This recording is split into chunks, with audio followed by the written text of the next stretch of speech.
Hello everyone, welcome back to Beena's edu world. आज हम सीखेंगे एसएस का first chapter evolution of human beings. इस चैप्टर में हम क्या क्या सीखेंगे आइए देख लेते हैं। फर्स्ट हम सीखेंगे कैटेगरीज, जिसमें हम सीखेंगे homo habilis, homo erectus and homo sapiens के बारे में। सेकेंड पॉइंट है सोर्सेस, जिसमें हम सीखेंगे tools, shelters, cave paintings and fossils के बारे में। थर्ड पॉइंट है द स्टोन एजेस, जिसमें हम सीखेंगे the palaeolithic age, the mesolithic age, the neolithic age and the chalcolithic age के बारे में। तो आइए स्टार्ट करते हैं। Evolution of human beings. हजारों साल पहले जो लोग पृथ्वी पर रहते थे उन्हें हम प्राचीन मानव यानी कि अर्ली ह्यूमंस कहते हैं।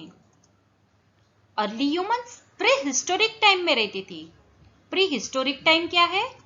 तो यह वह समय था जब कोई भी पढ़ना लिखना नहीं जानता था और इसलिए हमारे पास उस समय के लोगों के जीवन के बारे में कोई लिखित सामग्री या रिकॉर्ड नहीं है।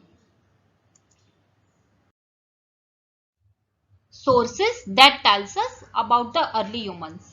फ्रेंड्स, जैसे कि हमने आगे डिस्कस किया, हमारे पास अर्ली ह्यूमंस के बारे में जानने के लिए कोई रिटेन मटेरियल नहीं है, लेकिन फिर भी कुछ ऐसे सोर्सेस है जो हमें अर्ली ह्यूमंस के बारे में बताते हैं।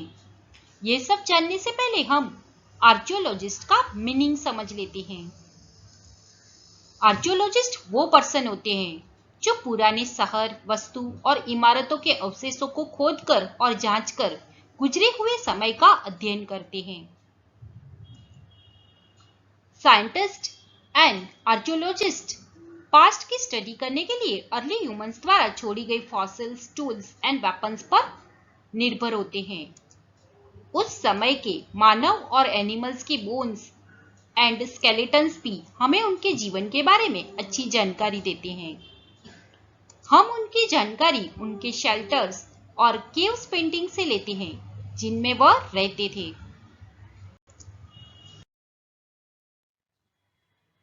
The human evolution. मानव विकास की कहानी हमें समझाती है कि मानव वानर परिवार से विकसित हुआ था। लगभग 60 मिलियन ईयर्स पहले पृथ्वी पर वानर प्रकट हुए थे। धीरे धीरे ये वानर मानव बन गए और इस from apes to the modern people के स्लो डेवलपमेंट को ही हम एवोल्यूशन ऑफ ह्यूमन बीइंग्स यानी कि मानव विकास कहते हैं। The human evolution. मानव लगभग 3 मिलियन साल पहले इस पृथ्वी पर प्रकट हुए थे। साइंटिस्ट मानते हैं कि हम मानव हजारों साल पहले इस पृथ्वी पर रहने वाले होमिनिड्स से विकसित हुए हैं। होमिनिड्स क्या है? होमिनिड्स मतलब प्री हिस्टोरिक एप्स। हम इन प्री हिस्टोरिक एप्स से ही विकसित हुए हैं।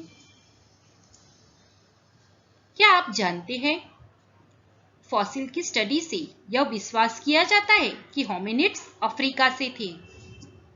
साइंटिस्ट ने होमिनिड्स को 3 अलग अलग कैटेगरीज में क्लासिफाई किया है। फर्स्ट है होमो हैबिलिस। ये वह होमिनिड्स थे जिन्होंने फर्स्ट टाइम स्टोन टूल्स बनाकर उनका यूज किया। होमो इरेक्टस, यह वह होमिनिड्स थे जिन्होंने फर्स्ट टाइम स्ट्रेट चलना सीखा और फायर का यूज किया। होमो सेपियंस, यह वह होमिनिड्स थे जो थिंक कर सकते थे। The stone age. Stone age human history में एक इंपॉर्टेंट पीरियड है। इस समय में early human different stone tools का यूज करते थे। इस पीरियड को 4 पार्ट्स में डिवाइड किया जाता है। फर्स्ट है द पैलियोलिथिक एज, जिसे द ओल्ड स्टोन एज के नाम से भी जाना जाता है। इस समय में अर्ली ह्यूमन ने स्टोन टूल्स का यूज करके जंगली भोजन भी लेता था। सेकेंड है मेसोलिथिक एज, जिसे मिडल स्टोन एज भी कहा जाता है। इस समय में नए स्टोन टूल्स के विकास के साथ साथ मानव की लाइफस्टाइल में भी चेंजेस आए। थर्ड है द नियोलिथिक एज, जिसे न्यू स्टोन एज भी कहा जाता है। इस युग में मानव ने एग्रीकल्चर और पशुओं को डोमेस्टिकेट करना स्टार्ट किया। फोर्थ है चाल्कोलिथिक एज, जिसे द स्टोन कॉपर एज भी कहा जाता है। इस अवधि में स्टोन टूल्स के साथ साथ कॉपर का भी यूज होने लगा। और ये जो 4 डिवीजन है, ये हमें समझने में मदद करते हैं कि स्टोन एज में मानव का कैसे विकास हुआ। द पैलियोलिथिक एज और द ओल्ड स्टोन एज। इस युग में होने वाले early humans fruits and roots का सेवन किया करते थे। वे अपने स्टोन टूल से जानवरों को मार डालते थे और उनका मांस खाते थे। इन अर्ली ह्यूमंस को हंटर गैदरर के रूप में भी जाना जाता था, क्योंकि वे जानवरों का शिकार करके पौधे और फलों को इकट्ठा करके अपना जीवन जीते थे। हालांकि उन्हें 2 मुख्य समस्याओं का सामना करना पड़ता था। पहली थी, बहुत से जानवर प्राचीन मानवों से तेज दौड़ते थे, और दूसरा, जानवरों के बहुत करीब जाना खतरनाक था, क्योंकि वे अक्सर अर्ली ह्यूमंस पर हमला करते थे और उन्हें मार डालते थे या चोट पहुंचाते थे। हमारा सेकेंड पॉइंट है सोर्सेस, जिसमें फर्स्ट हम सीखेंगे टूल्स के बारे में। अर्ली ह्यूमंस ने शिकार के दौरान होने वाली समस्याओं को हल करने के लिए स्टोन टूल्स बनाए। ये टूल्स तेज धार वाले थे और दूर से फेंके भी जा सकते थे। उन्होंने इसे बड़े पत्थर से छोटा टुकड़ा काटकर बनाया। धीरे धीरे उन्हें यह समझ आया कि कुछ पत्थरों को आसानी से तेज धार वाले टूल्स बनाई जा सकती है। हंटर गैदरर्स ने इस पत्थर को फ्लिंट कहा। फ्लिंट पत्थर को आसानी से आकार दिया जा सकता था और तेज वस्तुएं बनाई जा सकती थी। उन्होंने फ्लिंट और अन्य पत्थरों से knives, spears, arrowheads, axes and harpoons बनाए। ये टूल्स जानवरों के शिकार के लिए, मांस काटने के लिए, मछली को पकड़ने के लिए, खुदाई और यहाँ तक कि सिलाई के लिए भी उपयोग किया गया। एक्सकेवेशन के दौरान आर्कियोलॉजिस्ट ने ऐसे कई टूल्स पाए हैं जो अब भी शार्प है। नेक्स्ट पॉइंट है शेल्टर्स। स्टोन एज में अर्ली ह्यूमंस के पास वे घर नहीं थे जैसे हमारे पास अब है, इसलिए वे जंगली जानवरों से बचने के लिए पेड़ों पर रहते थे। कभी कभी वे जानवरों की स्किन से घर बनाते थे।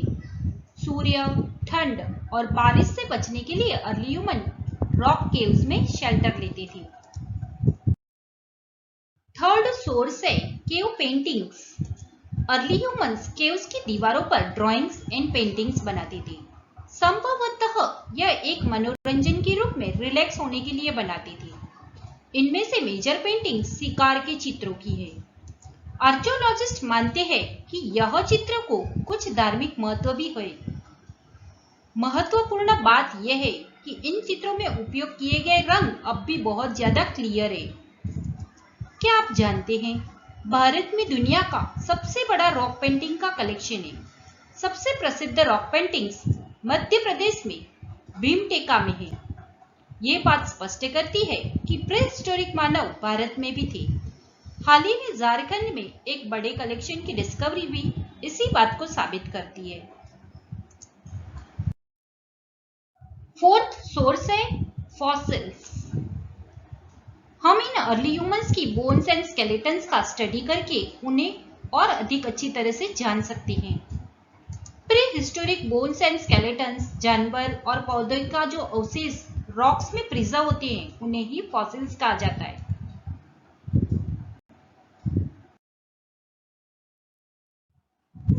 The life of the Hunter gatherer. Stone age में हंटर गैदरर का जीवन बहुत ही कठिन था, क्योंकि वे खाने और पीने की तलाश में एक स्थान से दूसरे स्थान की ओर भटकते रहते थे। उन्होंने जानवरों का शिकार किया, बेरी, अखरोट और फल खाए, पत्तियां और जानवरों की खाल से बने कपड़े भी पहने।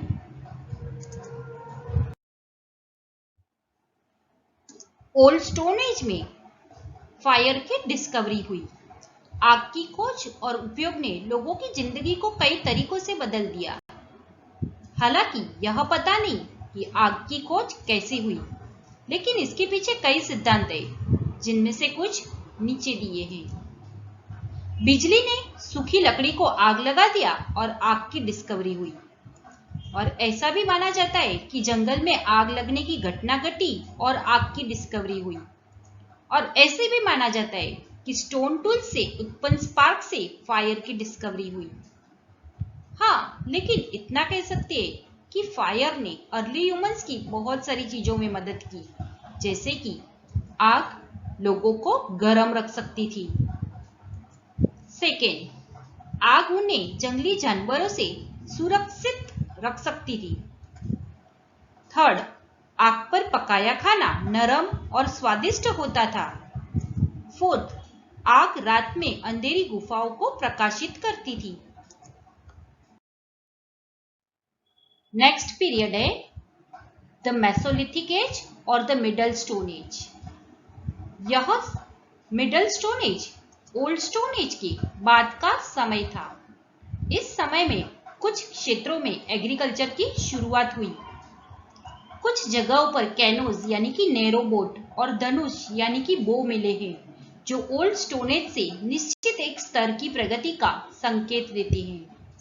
हालांकि फ्लिंट से बने टूल्स का उपयोग शिकार करने और भोजन इकट्ठा करने के लिए जारी रहा। द नियोलिथिक एज और द न्यू स्टोन एज। यह period settle life, practice of agriculture और डोमेस्टिकेशन ऑफ एनिमल्स की शुरुआत का साक्षी था। सबसे पहले उगाई जाने वाली फसलें व्हीट एंड माइलेट्स थी। सेटल लाइफ और एग्रीकल्चर ने अर्ली ह्यूमंस को रेगुलर फूड की सप्लाई की। इस समय में अर्ली ह्यूमंस ने कुत्ते, भेड़, बकरी, गाय, सुअर और मुर्गियों को भी पालना शुरू किया। पशुओं को पालने से अर्ली ह्यूमंस को कई सारे लाभ हुए, जिनमें से कुछ नीचे दिए हैं। फर्स्ट, यह उन्हें नियमित रूप से मांस प्रदान करता था। सेकेंड, वे पशुओं की त्वचा का उपयोग अपने ऊपर आवरण के लिए कर सकते थे। थर्ड, पशुओं की त्वचा को हट बनाने के लिए भी इसका उपयोग किया गया। फोर्थ, बाद में जमीन को प्लफ करने के लिए भी बैल का उपयोग किया गया। फिफ्थ, पशुओं का प्रयोग अर्ली ह्यूमंस ने दूसरे जनजातियों के हमले से अपने आप को सुरक्षित करने के लिए किया। सेटल्ड लाइफ में अर्ली ह्यूमंस ने ग्रास स्टिक्स, ट्विग्स, मिट्टी और एनिमल स्किन का यूज करके मकान बनाने की शुरुआत की। धीरे धीरे अधिक लोग एक स्थान पर साथ में रहने लगे और यहीं से ही गांवों की शुरुआत हुई। नियोलिथिक एज का एक और महत्वपूर्ण विकास व्हील का आविष्कार यानी कि डिस्कवरी थी। इस डिस्कवरी ने लोगों के जीवन को काफी आसान बना दिया। अब वे व्हील वाली गाड़ियों पर सामान ले सकते थे, पॉटर्स के व्हील पर मिट्टी के बर्तन बना सकते थे और धागे का वीविंग और स्पिनिंग के लिए उपयोग कर सकते थे। द चाल्कोलिथिक एज और the stone copper age. Next period में स्टोन टूल्स के उपयोग से मेटल के उपयोग का धीरे धीरे चेंजेस देखा गया।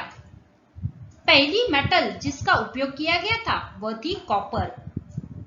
इस एज को चाल्कोलिथिक एज या स्टोन कॉपर एज कहा जाता है। इस समय के दौरान कॉपर टूल्स के साथ साथ स्टोन टूल्स का वाइड स्प्रेड उपयोग था। चाल्कोलिथिक लोग अच्छे कॉपर स्मिथ और स्टोन वर्कर्स थे। कई प्लेसेस पर कॉपर बैंगल्स और स्टोन टूल्स मिले हैं। उन्होंने एक अलग प्रकार की मिट्टी से पोत वर्क का उपयोग किया, जिसे काली और लाल मिट्टी के बर्तन कहा जाता है। Bronze age. ब्रॉन्ज एज की स्टार्टिंग तब हुई जब लोगों ने कॉपर और टीन को मिक्स करके ब्रॉन्ज बनाना सीखा। ब्रॉन्ज से बने टूल्स स्टोन टूल से ज्यादा स्ट्रॉन्ग और इफेक्टिव थे। कॉपर और टीन की डिस्कवरी का बहुत दूर दूर तक इफेक्ट था, जिनमें से कुछ नीचे दिया है। लोगों को टीन और कॉपर को माइन से निकालने की आवश्यकता हुई।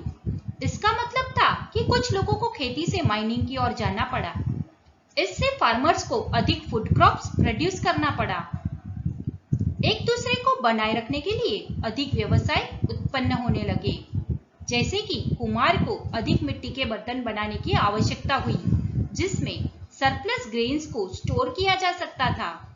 और इसीलिए हमें इस समय के दौरान इंपॉर्टेंट चेंजेस देखने मिलते हैं। धीरे धीरे मेटल्स की खोज से स्टोन एज का अंत आया।